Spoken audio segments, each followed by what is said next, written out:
चुड़ैल पार्ट 1।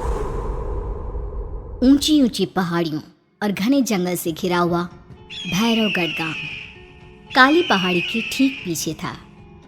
काली पहाड़ी यानी मौत का घर। भैरवगढ़ गांव तक पहुंचने का रास्ता बेहद दुर्गम था। लगभग 24 घंटे घने तूफान और तेज हवाओं की वजह से वहां के वीराने माहौल की कहानियां लोगों के दिलों को दहला देती थी। ऐसे बहुत कम लोग थे जो भैरवगढ़ गांव तक जाने की हिम्मत करते थे। लोगों का कहना था कि इस गांव के आसपास बुरी आत्माओं का साया मंडराता है। गांव के रहने वाले लोगों ने वैसे तो अपनी आंखों से किसी बुरी आत्मा या साये को नहीं देखा था, लेकिन गांव का बच्चा बच्चा इस बात को महसूस कर सकता था कि गांव के ऊपर कोई तो खौफनाक साया मंडरा रहा है। और उसकी वजह ये थी कि उस गांव में जैसे ही कोई लड़का 18 साल का होता, उसके 18वें जन्मदिन की रात ठीक 12 बजे अकस्मात उसकी मौत हो जाती। हर बार ये मौतें बड़े ही रहस्यमयी ढंग से होती और इस बार सरपंच सुमेर के बेटे को 18 साल होने में अब बस 15 दिन बाकी थे। अजी सुनते हैं, हमारा बेटा भी कुछ दिन बाद 18 साल का हो जाएगा। कहीं वो डायन उसे भी खा गई तो? कैसी बातें कर रही हो? जब वो इस गांव में ही नहीं है तो कोई भी डायन या बुरा साया उसका कैसे कुछ बिगाड़ सकता है? उसे कुछ नहीं होगा। हाँ जानती हूँ, आपने उसे पढ़ाई के बहाने इस गांव से बाहर निकाल शहर भेज दिया है, लेकिन ये भी तो सच है ना कि वो बार बार यहाँ आने की जिद करता रहता है। वो चाहे कितनी भी जिद कर ले जानकी, पर मैं उसे इस गांव में कभी वापस नहीं आने दूंगा। मैं नहीं चाहता कि गांव के दूसरे लड़कों की तरह मेरे बेटे की भी अजीबोगरीब ढंग से मौत हो जाए। कभी कभी तो लगता है कि हम सब गांव वालों को हिम्मत करके अपने गांव को इस बुरी आत्मा से छुड़वा लेना चाहिए। लेकिन कौन जानता है आखिर वो खतरनाक साया किसका है? वो काली आत्मा कौन है जो रातों रात हमारे गांव के लड़कों को निगल जाती है? सुमेर और जानकी जब ये सारी बातें कर रहे थे तब रात के लगभग 10 बज चुके थे और हर रात की तरह भैरवगढ़ गांव एक भयानक काले तूफान की आगोश में था। बाहर चल रही तेज हवाएं और बारिश के बीच कभी कभी ऐसा लगता जैसे कोई बुरी तरह से चीख रहा है। किसी के तड़पने और चीखने की आवाज़ें गांव के कानों में बार बार टकराती, पर वहां रहने वाले किसी भी औरत या आदमी के अंदर इतना साहस नहीं था कि वो अपने घर से बाहर कदम रख के उन आवाज़ों तक पहुंच सके। सो जाओ जानकी और घर के खिड़की दरवाजे कसकर बंद कर दो। अब जानकी सब खिड़कियां ठीक से बंद करने ही लगती है कि तभी उसे अपने घर के दरवाजे पर जोर जोर से खटखटाने की आवाज़ें सुनाई देती है। इन आवाज़ों को सुनकर जानकी और सुमेर के चेहरे डर से पीले और हाथ पैर ठंडे पड़ जाते हैं। जानकी, जानकी, इतनी रात कौन होगा? पता नहीं, ऐसा लग रहा है कोई बुरी तरह से दरवाजा खटखटा रहा है। अरे हाँ, पर किसी की आवाज़ भी तो नहीं आ रही। क्या करूं? दरवाजा खोल लूं या नहीं? कहीं ऐसा ना हो कि किसी को हमारी मदद की जरूरत हो। लड़खड़ाते कदमों से सुमेर दरवाजे के करीब जाता है और अपने कान को दरवाजे पर रख धीरे से आवाज देते हुए पूछता है, कौन है? कौन है वहां?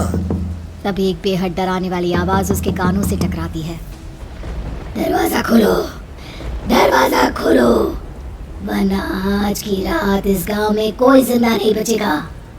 मैं जानती हूँ तुम्हारा बेटा 18 साल का होने वाला है। अगर उसकी जान की जरा भी परवाह है तो दरवाजा खोल दो। इस आवाज को सुनते ही सुमेर घबरा कर पीछे हट जाता है और जानकी को पूरी बात बताता है। कहीं वो डायन हमारे घर तक तो नहीं पहुंच गई? अब हम क्या करेंगे? मुझे दरवाजा खोलना ही होगा जानकी। मेरे पास अब कोई रास्ता नहीं है।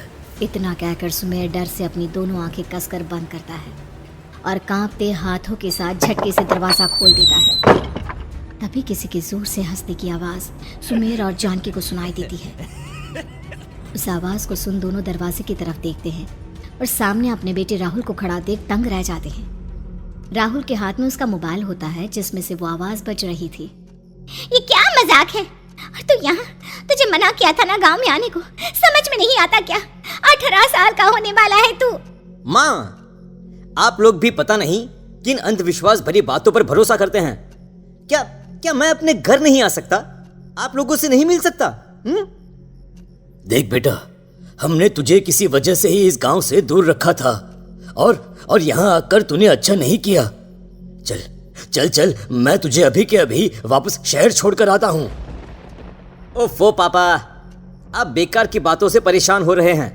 बाहर इतना तेज अंधड़ तूफान चल रहा है, कहीं जाने की जरूरत नहीं है। मैं बस आप लोगों से मिलने आया हूँ, कुछ दिन रहकर चला जाऊंगा। दिमाग खराब हो गया है इस लड़के का, नहीं जानता कि इस गांव में ये सुरक्षित नहीं है। किसने कहा था तुझे यहाँ आने को? ये आवाजें सुन, बाहर से जो आवाजें आ रही है तुझे सुनाई नहीं देती क्या? अरे माँ, जब जोर से तूफान चलता है, तेज हवाएं चलती हैं, तो इसी तरह की आवाजें आती हैं। ये बहुत नॉर्मल है माँ। नॉर्मल होगी तेरे लिए बेटा।